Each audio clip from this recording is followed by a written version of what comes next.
श्रीकांत शिंदे की उम्मीदवारी की आधिकारिक घोषणा पर प्रतिक्रिया देते हुए सांसद श्रीकांत शिंदे ने मुख्यमंत्री एकनाथ शिंदे को धन्यवाद दिया।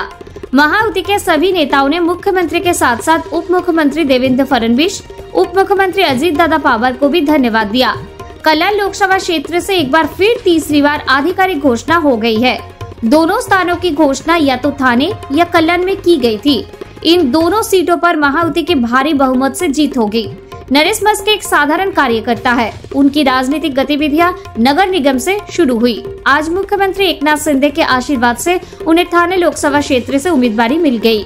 इन दोनों सीटों पर बड़े अंतर से जीत हुई है और बहुमत ने भरोसा जताया है कि वे चुने जाएंगे। उमेदवारी आज घोषणा मला वाटतं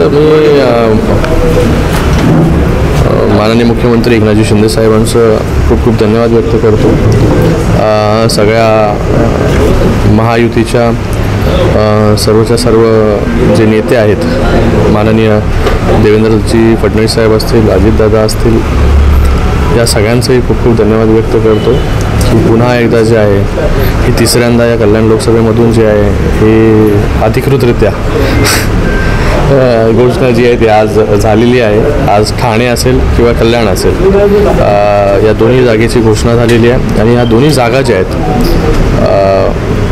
महायुतीच्या, मी असेल किंवा नरेशजी मस्के असतील, नरेशजी मस्के एक कार्यकर्ता महानगरपालिकेमधून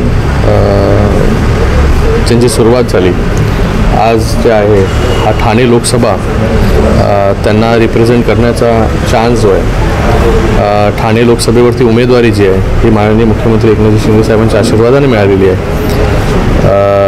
हा पूर्ण जिल्हा जो आहे हा हिंदुहृदय सम्राट बाळासाहेब ठाकरे आणि धर्मवीर आनंद दिघे साहेबांच्या विचारांना मानणारा जो आहे हा जिल्हा आहे आणि या जिल्ह्यातील जे आहे या दोन जागा गेले अनेक वर्ष इथे युतीचाच उमेदवार जो आहे तो निवडून येतो आणि ह्या दोन्ही जागा ज्या आहेत मोठ्या फरकाने बहुमताने जे आहेत या निवडून येतील असा विश्वास या ठिकाणी व्यक्त करतो मी आणि पुन्हा एकदा माननीय मुख्यमंत्री एकनाथजी शिंदे साहेबांचं खूप खूप धन्यवाद देतो।